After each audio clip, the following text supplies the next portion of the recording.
It's a movie. It's... You find me cruel, selfish, and unfeeling? I am.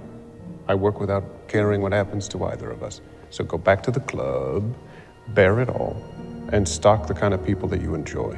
Fine. I will. I don't know if it's intentionally funny. It's supposed to be serious. I don't think Francis Ford Coppola cares. This is such a unique vision where it's cringy one moment, dramatic, laughable. Well, when will we know? When it hits? Yes, Your Honor. That's too late. I'm aware of that. Never got a sense of like the inspiration or feeling moved until I got this 4K and did a rewatch. Because I gotta say, this movie is not available on streaming right now. Like, if you go in to try to watch this digitally, not available. Pre-orders for the American 4K were canceled, and it's just not an available film anymore for whatever reason. I don't know if Lionsgate made a deal with Coppola that was just theatrical and it went wrong and didn't make any money. Who owns the rights? I'm assuming Coppola owns the rights to the film. Are we going to get a Criterion version of it? There was a rumor of that because he went to the closet. Well, I'm Francis Coppola, and I'm here in this Criterion closet. It's a lot going on. I had to see this again. So I pre-ordered, I ordered the UK version. That's what this is. So it comes with a 4K and the Region B Blu-ray. I got to buy a Region Free player because I can't get access to the special features. Damn it!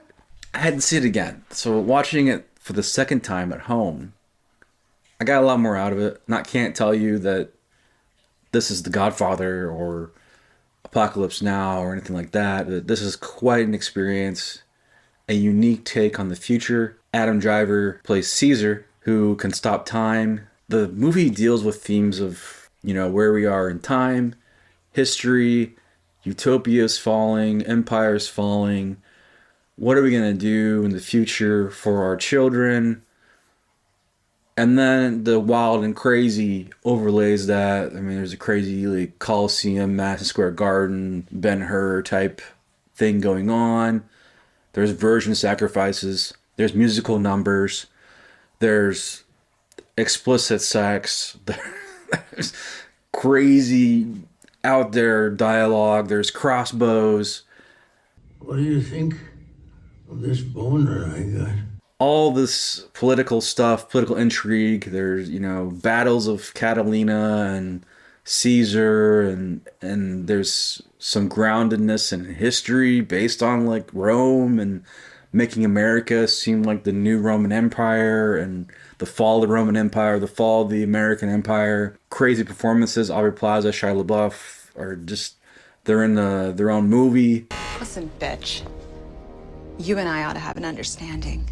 You're on my territory now, and you're gonna play by my rules. And then Adam Driver is playing it sort of like Brando would maybe in The Godfather, more serious. And then there's Shakespeare. There's Shakespeare all over this. But it's visually stunning. It's something you can't take your eyes off of. I would compare it to Coppola's Bram Stoker's Dracula that he did in the 90s as far as, comparatively, visually, but it's even more crazier than that.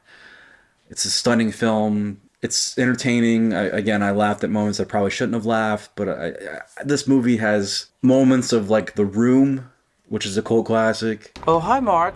It's a very high budget art film. If you're a fan of Coppola, I think you need to see this film. Mwah. Because we're never going to get anything else like this. But why can't we watch this film? Other than ordering an imported disc, which I don't even know if this is available anymore, but why isn't this available on digital for us to watch? Put it on Netflix even, and I think people will see this film. And I think Megalopolis is a cult classic waiting to happen. I think as much as the critics are divided on this film, I think the viewers are too. And there's going to be a lot of Megalopolis cult followers. And I'd consider myself more on that side of this being a cult film. I enjoyed it again on the second viewing, even more so than the first viewing. So I think it's definitely worth watching. Have you guys seen Megalopolis? Let me know in the comments below. Did you pick up this 4K, this stunning 4K? And if you like this video, please share it on social media. And as always, this has been Return of the Disc. I'm Dan.